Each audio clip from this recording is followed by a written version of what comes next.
Hello student,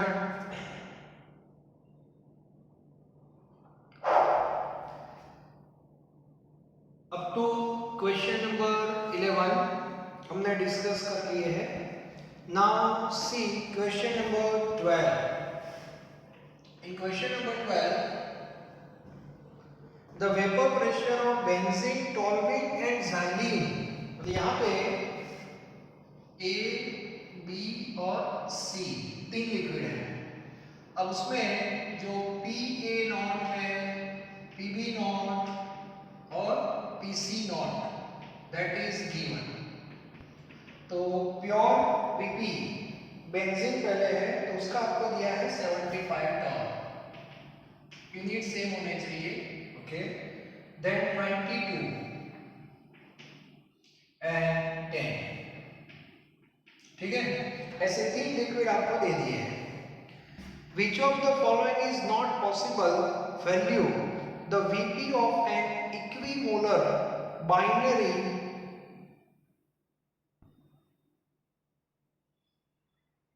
binary tertiary solution of these at 25.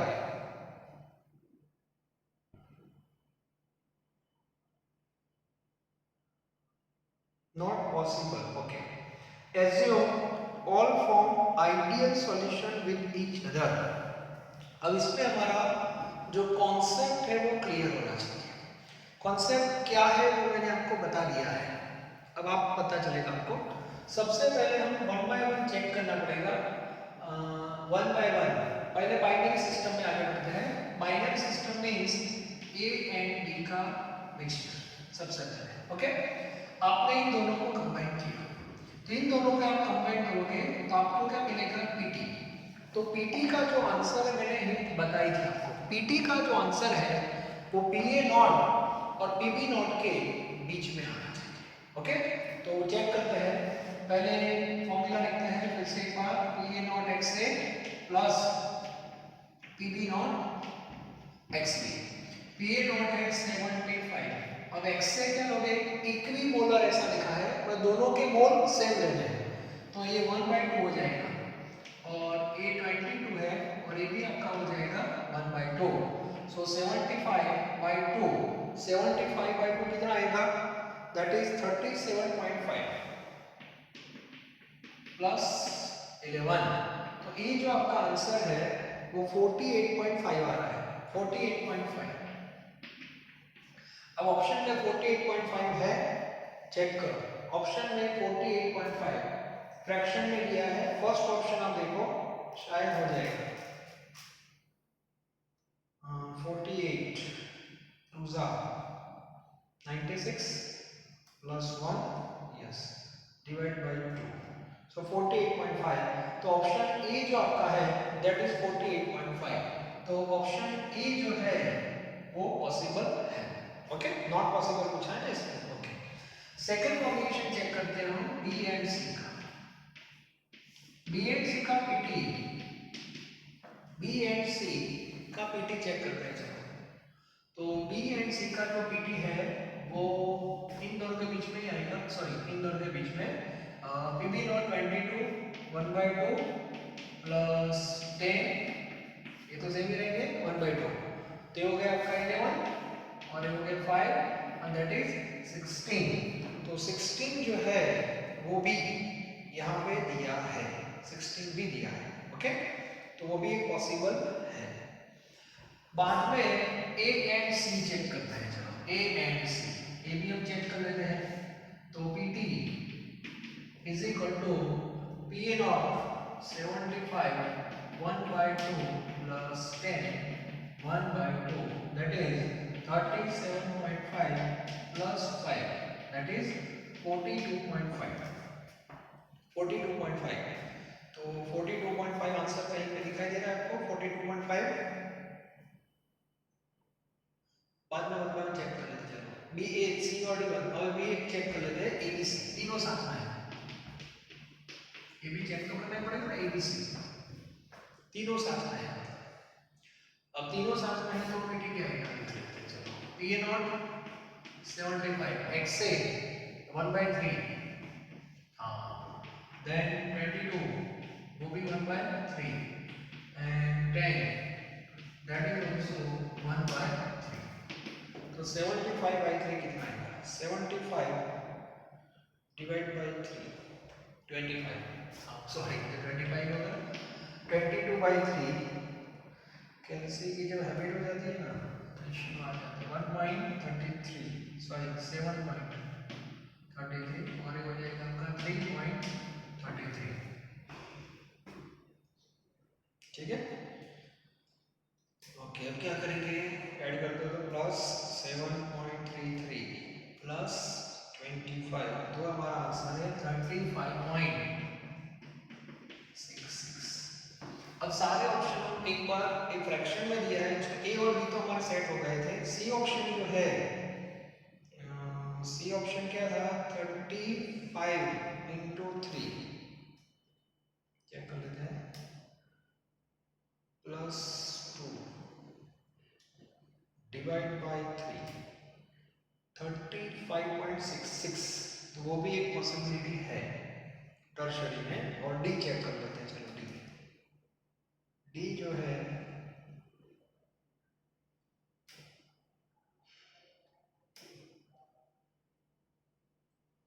उसका 53.5 है।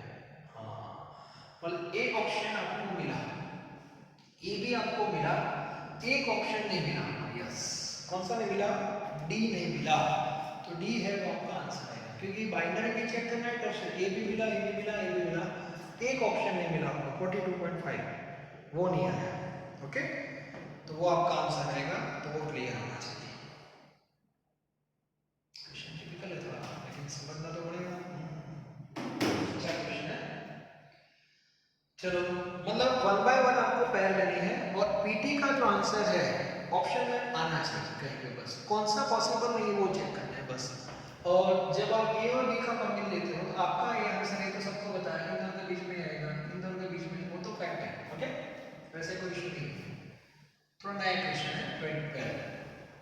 चलो 30 देखो, colligative property are used for the determination of molar mass, किसके लिए है? नॉर्मली मोलर मास के लिए। आंसर देख लेना, बाद में सब्जेक्टिव क्वेश्चन है वो आप कर सकते हो। चलो 15 अब यहाँ से कॉलिगेटिव प्रॉपर्टी की जो क्वेश्चन है वो स्टार्ट हो गए। ओके 15 से चलो इजी क्वेश्चन है। First colligative property, relative decrease in vapor pressure at 300 Kelvin when solute is added to solvent, its vapor pressure over the mercury reduced from 50 mm to 45, value of mole fraction of solute। तो कौन सी formula?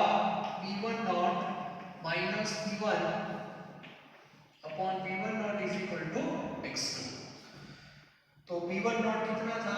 50 था, ये हो गया 45 और ये फिर से 50, और आपको x2 फाइंड करना है। 5/50 that is x2 then 10, so x2 is equal to 0.1। चलो ये तो सिंपल है। उसके बाद क्वेश्चन नंबर जो 16 है वो एक्चुअली टेक्स्ट बुक में ऐसा मैंने करवाया था, एक्सरसाइज में है, आप देख लेना।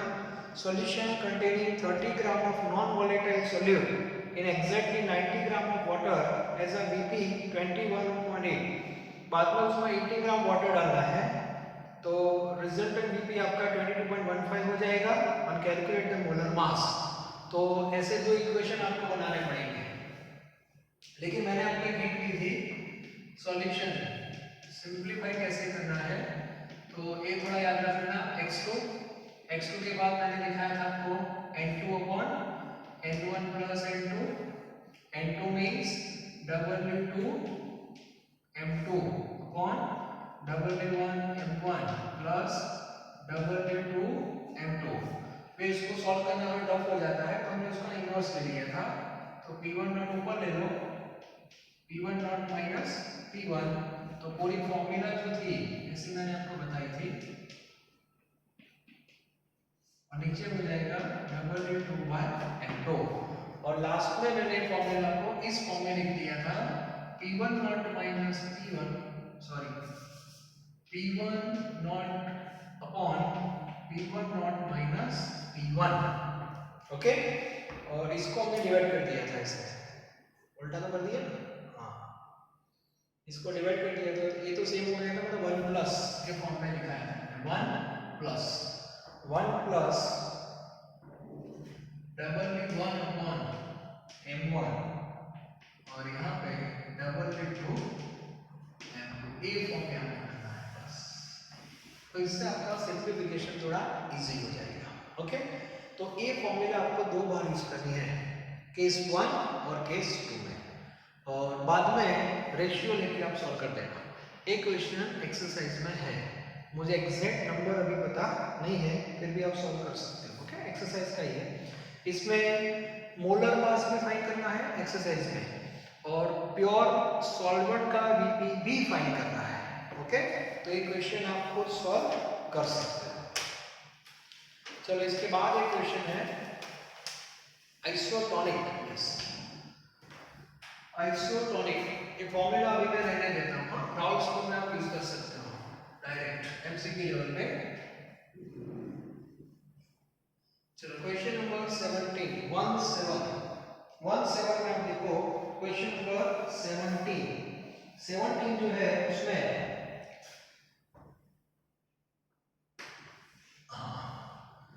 concentration in gram per liter of a solution of sugar which is isotonic। isotonic लिखा है वहां पे अंडरलाइन करो। isotonic का मीनिंग होता है I1 is equal to I2, it means osmotic pressure that is same, okay। बाद में osmotic की तीन फॉर्मूला है, CRT, NRT और W। तो इसमें मास वाले formula WRT by mv into I, WRT mv into I, common term R, I also cancel because both are ideal solution, I is equal to 1, sugar or urea, per liter means volume, that is also cancel, and another term temperature is also constant, तो dV cancel कर देगा, मतलब W1 upon M1 is equal to W2 upon M2, बस इतना ही है। एक glucose को देंगे और एक यूरिया को। कंसंट्रेशन इन ग्राम पर litre of a solution sugar, तो शुगर का मास आपको फाइंड करना है W1, और इसका जो मोलर मास है दैट इज 342, यूरिया जो है वो 6 दे दिया है और इसका मोलर मास है 60, तो यहाँ पे 6/10, so W1 is equal to 342 by 10 and that is 34.2। Isotonic word आता है ना, तो इसका कॉन्सेप्ट यहाँ से स्टार्ट होता है, pi1 is equal to pi2 से ही आप स्टार्ट करते हैं, और जो कॉमन टर्म है उसको निकाल देना, कॉमन नहीं है तो मत निकालना, ओके। आपको ये फॉर्मूला से आंसर मिल जाएगा। आइसोटोनिक, आइसोऑस्मोटिक, ये सबका मीनिंग सही होगा। इसके बाद क्वेश्चन नंबर 18, क्वेश्चन नंबर 18 जो है, at 10 degree the osmotic pressure of urea solution is 500 mm, 10 degree पे 5 mm है, the solution is diluted, मतलब डाइल्यूट किया मतलब उसका कंसंट्रेशन भी चेंज किया, and the temperature is raised to 25, temperature भी चेंज कर दिया, and osmotic pressure हो गया 105.3, so determine the extent of dilution, important question, okay. तो सॉल्यूशन तो यूरिया का है, मतलब pi is equal to CRT into I तो नहीं होगा, और इसमें दो केस है, तो सबसे पहले केस 1 का ऑस्मोटिक pi1 है, कंसंट्रेशन पता नहीं है, तो C1, R constant, temperature T1 और I तो 1 है। Now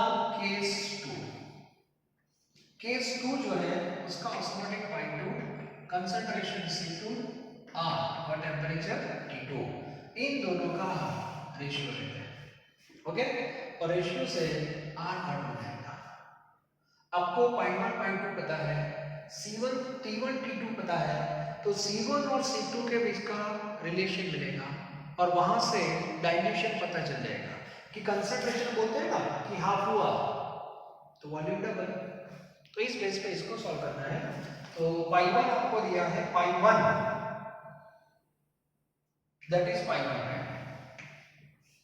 pi 2 105.3, C1 by C2। Temperature kelvin में लेना है, 10 degree, 10 degree 273 plus 10 283 and raised to 25, तो 25 कर दिया मतलब 298। ओके, अब इसको हमें सॉल्व करना है। चलो 500 divide by 105.3, yes, so 4.74 is equal to C1 by C2 into 283 divided by 298, that is 0.94। Okay, अब इसमें हमें C2 by C1 लाना है, therefore C2 by C1 मतलब C2 को इधर लाओ, C1 को इधर लाओ, C2 by C1, so 0.94 divided by 4.74, so C2 by C1 0.94 divided by 4.74, so answer becomes 0.2, and 0.2 means what? C2 by C1, 0.2 means 2 by 10, 2 by 10 means 5, so C2 is equal to C1 by 5, ऐसा हुआ relation? C2 is equal to C1 by 5, इसका meaning हुआ concentration जो initial था उसका 5th part हो गया, तो C2 becomes C1 by 5। तो मुझे बताओ कंसंट्रेशन डिवाइड बाय 5 कब होगा? जब वॉल्यूम 5 टाइम्स इंक्रीज होगा। 5 टाइम्स इंक्रीज का मीनिंग हुआ 100 ml, तो 500 ml, तो डाइल्यूशन आपको 5 टाइम्स करना पड़ेगा। तो आपको डाइल्यूशन पूछा है, तो डाइल्यूशन का आंसर आएगा 5 टाइम्स। अच्छा क्वेश्चन है, डाइल्यूशन आपको 5 टाइम्स करना पड़ेगा। C2 is equal to C1 by 5, clear? तो ये दो केस बहुत इंपॉर्टेंट है, ये भी आपको पता होना चाहिए। क्वेश्चन नंबर 19 जो है वो इजी है, वैसे तो ये दोनों क्वेश्चन इंपॉर्टेंट, 17 और 18। 19 जो है वो वाले पॉइंट का है, पढ़ो अच्छी तरह क्वेश्चन। क्वेश्चन नंबर 19 पढ़ो, question number 19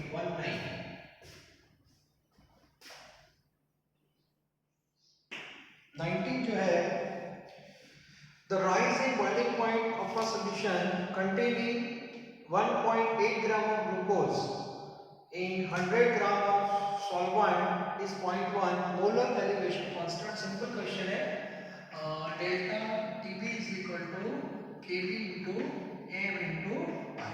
okay, elevation in boiling point find करना है, सॉरी वो दिया है elevation boiling point that is 0.1, और चेंज मैंने बताया था सेल्सियस में हो या केल्विन में, दोनों की वैल्यू सेम होती है, तो गलती से 273 ऐड नहीं करना। केबी मोलारिटी की formula W, mass of solute that is 1.8, molar mass of glucose that is 180, and mass of solvent in KG, solvent 100 ग्राम है, सो 100 डिवाइड बाय 1000 और आइडिया दैट इज R, तो केबी हमको मिल जाएगा। ओके, 0 0 गया, तो सिंपल ही है, 0.1, so 0.1 upon 0.1 that is 1,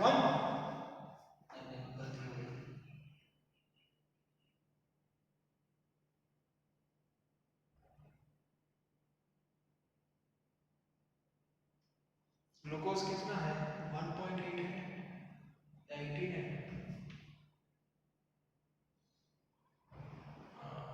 1 ही है, yes.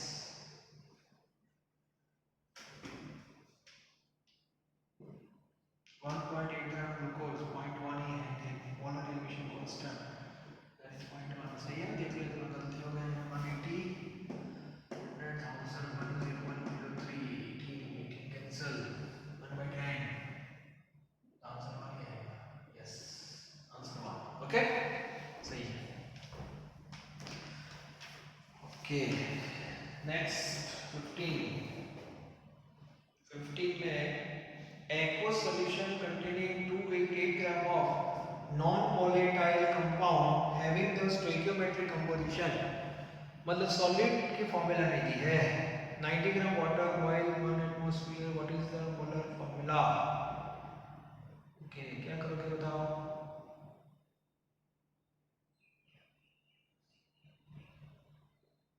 Molar mass find करना है बस.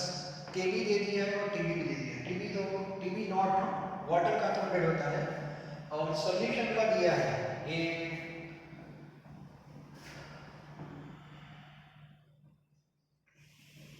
Question number 20. डब्ल्यू आपको दिया है 288 ग्राम. मोलर मास हमें पता नहीं है. वाटर हमें दिया है डब्ल्यू नॉट 90 ग्राम और सॉल्यूशन का जो बॉइलिंग पॉइंट है सिंबल टीवी लिख रहा हूं मैं 101.24 डिग्री एट 1 atm. ये सॉल्यूशन का बॉइलिंग पॉइंट है और सॉल्वेंट का तो हम लेते ही है नॉर्मली टीवी नॉट कितना 100. तो डायरेक्ट डिफरेंस पहले फाइंड कर दो. Delta TB that is 1.24. Yes ये डेल्टा टीवी हो जाएगा. और उसके बाद डेल्टा टीवी की formula delta TB is equal to KB into M into I. तो डेल्टा टीवी आपको लेना है 1.24. KB that is given 0.512. W 288 molar mass आपको फाइंड करना है. ओके और mass of water 90 gram water है. सो 90 ग्राम है इसको 1000 और कंफर्म स्पेसिफाई नहीं किया है तो 1 ले लो. ठीक है तो इससे आपको मोलर मास मिल जाएगा m. और m का जो आंसर आता है वो चेक करना पड़ेगा. m का जो आंसर आ रहा है बहुत बड़ा आएगा 1321 समथिंग आ रहा है. 1321 ऐसे कुछ आएगा. तो आपको चेक करना है option A, option B, option C और ऑप्शन डी. तो ट्रायल एंड एरर पे जाओ लेकिन आपका लक अच्छा रहेगा ऑप्शन ए जो है वहां से आंसर आ जाएगा. ठीक है तो इसको ऐसे सॉल्व करना है. ये भी क्लियर होना चाहिए.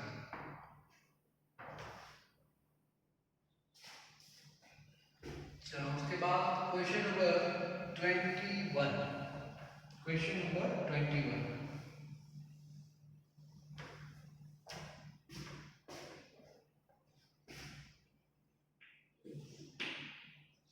क्वेश्चन नंबर 21 जो है how many moles of sucrose should be dissolve in 500 gram of water so as to get solution with difference 104 between boiling point and freezing point. और KF KB भी आपको दिया है. डिफरेंस दिया है आपका. सॉल्यूशन एक ही है सुक्रोज का. उसके मोल्स फाइंड करने हैं. तो सबसे पहले मेथड में जाना पड़ेगा. Delta TB is equal to KB into M into I और delta TF is equal to KB KF into M into I. ऐसी दो फॉर्मूला हमारे पास है. आपको एक वैल्यू दी है डिफरेंस दिया है बिटवीन TB माइनस TF और इसकी वैल्यू है 104. ओके तो सबसे पहले ये डेल्टा TB है उसका मीनिंग क्या होता है. TB minus TB not. चलो 1 और इसका मीनिंग क्या होता है TF नॉट माइनस TF. आई तो वाली है दोनों में. ओके सॉल्यूशन सुक्रोज का. अब ये दो इक्वेशन को ऐसे सेट करना है हमें इससे वैल्यू आपको डायरेक्ट मिलना है TB माइनस TF. ऐसा कब पॉसिबल है. तो दोनों इक्वेशन को हम मल्टीप्लाई करें रेशियो लें या ऐड करें या सब्ट्रैक्शन करें तो आपको चेक करना है. तो मुझे बताओ TB माइनस TF लाना है तो सिंपल दोनों को क्या कर दो प्लस बस. और प्लस की मेथड भी क्लियर होनी चाहिए ऐसे TB minus TB not plus ऐसे. इसका एडिशन इसके साथ ब्रैकेट में लिखना TF not minus TF. Okay is equal to molarity common निकल जाएगी Kb plus Kf into m ऐसा होता है। चलो उसमें Tb नॉट इसको पूरा ओपन कर देते हैं हम Tb minus Tb not plus Tf not minus Tf is equal to this. इसमें थोड़ा देखना है बस। अब Tb के साथ इसको लेना तो Tb माइनस Tf हो गया। चलो अब इसमें क्या करें, इन दोनों में सॉल्यूशन माइनस ब्रैकेट ले रहा हूँ Tb नॉट ब्रैकेट में लिया माइनस प्लस का माइनस हो जाएगा, बस ये सॉल्यूशन है। तो ये अच्छी तरह आपको सॉल्व करना है। चलो इसको देखते हैं।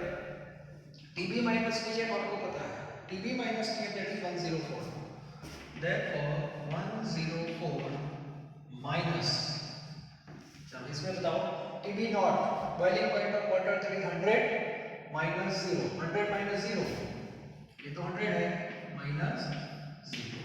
चलो Kb Kf हम ले लेते हैं, दोनों का एडिशन कर देते हैं। Kb 0.52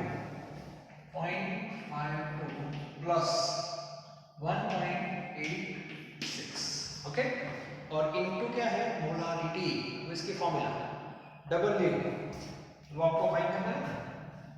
एक काम करते हैं मोल ही पूछे डायरेक्ट, तो फॉर्मूला में W molar mass upon mass upon molar mass, mole से हो जाएंगे ना, तो यहाँ पे डायरेक्ट लिखोगे upon mass of solvent in KG, तो 500 ग्राम है तो उसका केजी क्या हो जाएगा 0.5, बस ऐसे डायरेक्ट। ठीक है, चलो ये तो 100 104 minus 100 that is 4 is equal to 0.52 और 1.86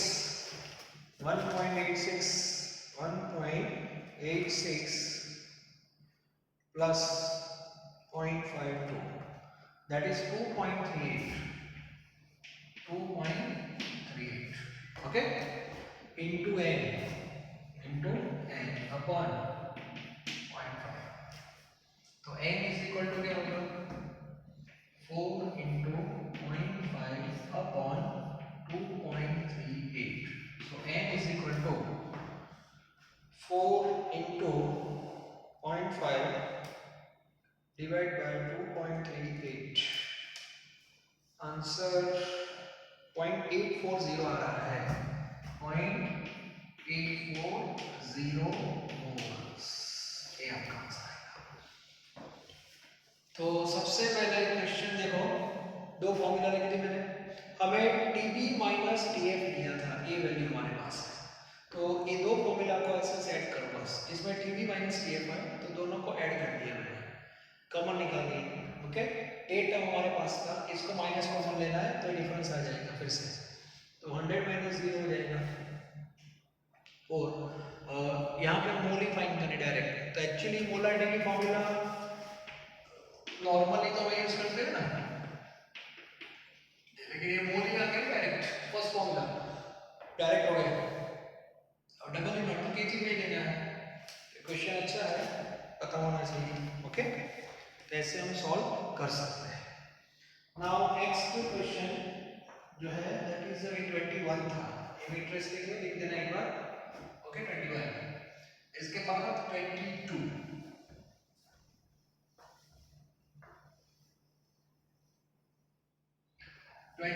जो है 22, उसमें क्या करेंगे तो 15% solution by mass of cane sugar in water has freezing point 272.88, so freezing point of 10% glucose, तो दो अलग अलग सॉल्यूशन है तो रेशियो ले लेते हैं, चलेगा ना। फ्रीजिंग पॉइंट है delta TF is equal to KF into M into I, यहाँ पे delta TF KF into M into I ideally है। ओके, तो I तो कैंसिल हो जाएगा, रेशियो ले लेते हैं, I कैंसिल, दोनों सॉल्यूशन पानी में ही बनाए हैं तो ये KF कैसे भी होगा ना, क्योंकि दोनों फ्रीजिंग पॉइंट की बात है। बॉइलिंग पॉइंट और फ्रीजिंग पॉइंट नहीं है, दोनों कॉन्सेप्ट फ्रीजिंग पॉइंट के हैं, तो कैंसिल हो जाएगा। डेल्टा टीएफ ये सॉल्यूशन है हमारा शुगर का, उसका फ्रीजिंग पॉइंट दिया है 272, तो डिफरेंस क्या आएगा था। सो डेल्टा टीएफ 272 है, वो सॉल्यूशन का फ्रीजिंग पॉइंट है, ओके, मतलब वो टीएफ दिया है 272.88, तो वाटर का क्या होता है, वाटर का बताओ 273 होता है, तो 273 में से ये माइनस करना पड़ेगा, ओके, 273 माइनस 272.88, सो 0.12, तो डिफरेंस जो आएगा वो 0.12 आएगा, ए वैल्यू 0.12, ये तो आपको फाइंड करना है। चलो मोलारिटी की फॉर्मूला शुगर के लिए W 15% है, मतलब 15, इसका मोलर मास कितना था शुगर का 342, और परसेंटेज ये है बाय मास, तो दोनों में वाटर तो सेम नहीं होगा, यस 15% है ना, 15% डब्ल्यू बाई डब्ल्यू है, मतलब 15 ग्राम सॉल्यूट है और 85 ग्राम वाटर है शुगर का, तो यहाँ पे 85/1000, तो ये फॉर्मूला आपके तो फर्स्ट के होते हैं, ओके। अब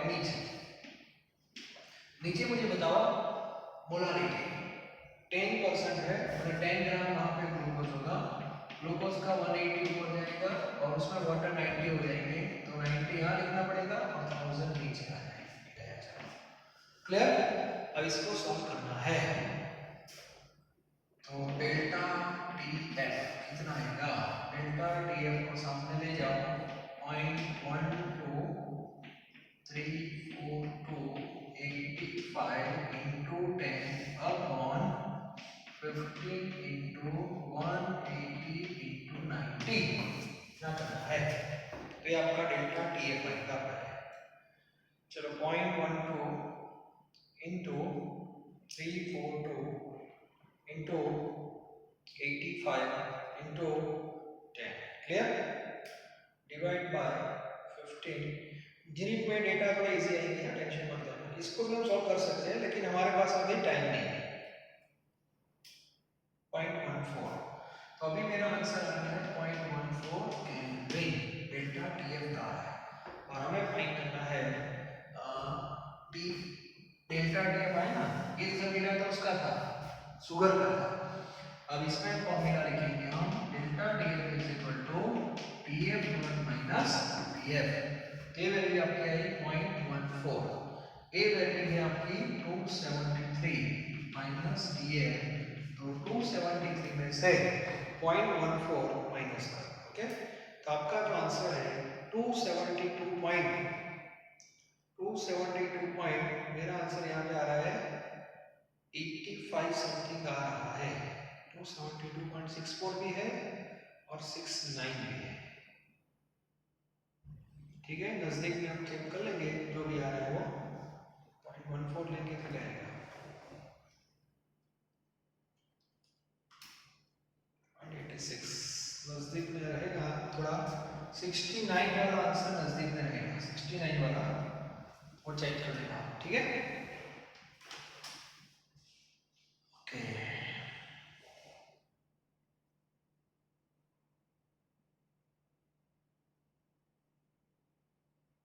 फिर भी सॉल्यूशन एक बार चेक कर लेना, मेथड तो सही है हमारी, ये मेथड तो लेंथी हो गया थोड़ा ज़्यादा, कोई बात नहीं, चलो अब 23 जो है उसमें, तो ऐसे क्वेश्चन तो सबको पता होने चाहिए, maximum boiling point, minimum boiling point, freezing point, ठीक है, तो उसमें क्वेश्चन नंबर 23 जो है उसमें ऐसे क्वेश्चन में पहले क्या करना है, सबको I से मल्टीप्लाई कर दो, I मींस N, तो NaCl है, तो NaCl की मोलारिटी 0.1 है कि नहीं, अब NaCl जो नॉन आइडियल है और परसेंटेज डिसोसिएशन नहीं दिया है, तो 100% आपको एज्यूम करना है, मतलब I is equal to N ले लो, तो NaCl में से 2 आयन मिलेंगे, तो तो इसको 2 से मल्टीप्लाई कर दो, that is 0.2. Okay, option D. Option D जो है दैट इज सुक्रोज. तो सुक्रोज का मोलर मास वो तो 1 ही है, सॉरी आइडियल है तो 1 का 1 ही रहेगा. ऑप्शन सी 0.01 है और सॉलिड है Na2SO4. Na2SO4 gives 3 ions, so 0.03.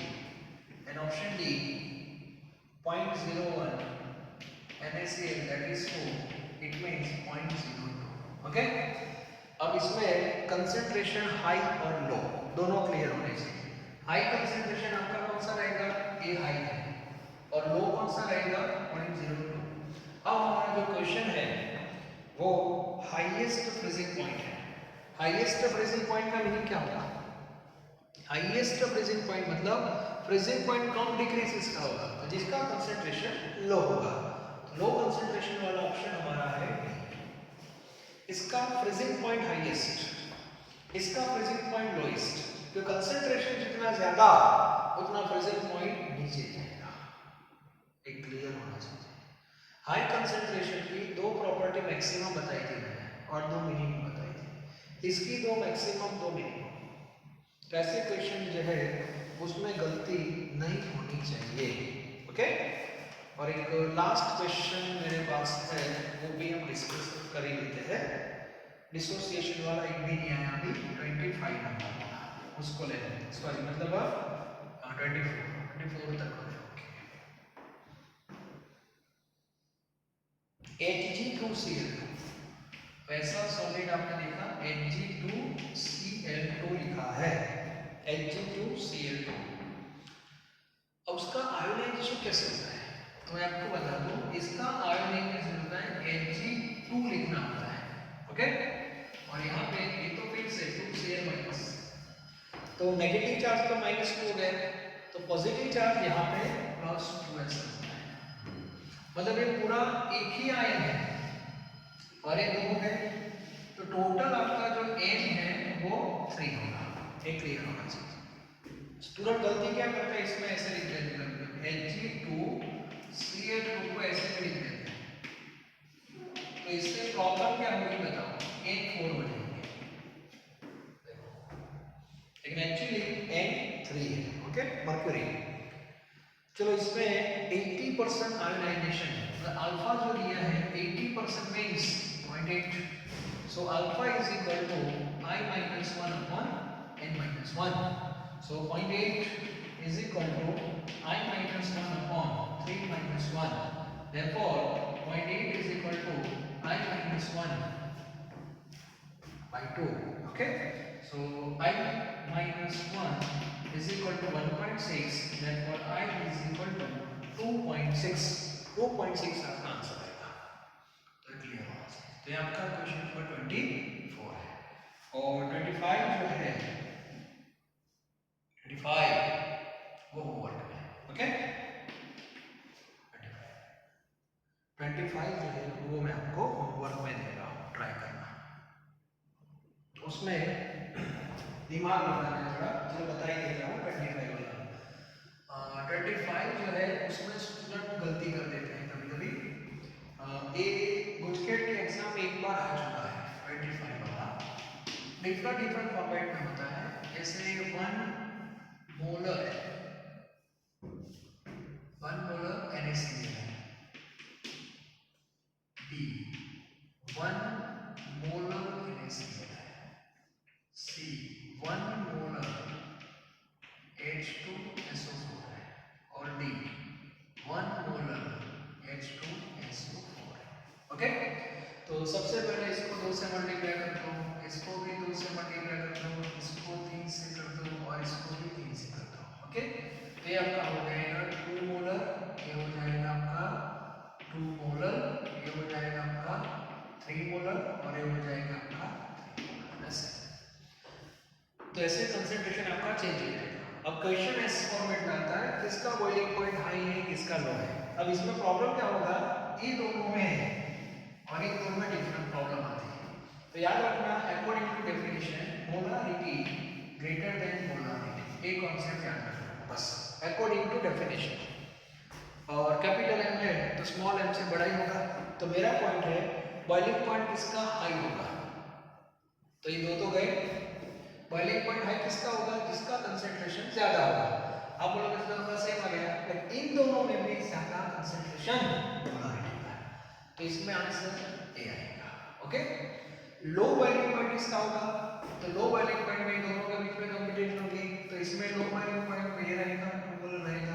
तो ऐसे क्वेश्चंस माइंड में सेट होने चाहिए।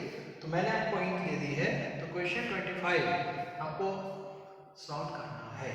ओके, तो सॉल्यूशन चैप्टर जो था उसका जो जी लेवल का जो प्रोग्राम था, मतलब जो क्वेश्चंस मुझे करवाने थे वो यहाँ पे मैं कंप्लीट कर रहा हूँ। ओके, अब नेक्स्ट जो हमारा सेशन होगा वो इलेक्ट्रोकेमिस्ट्री का होगा, तो वो भी एक इम्पोर्टेंट चैप्टर है। तो उसके जो एमसीक्यूज होते हैं वो कैसे सॉल्व करते हैं वो भी हम देखेंगे। Okay, thank you.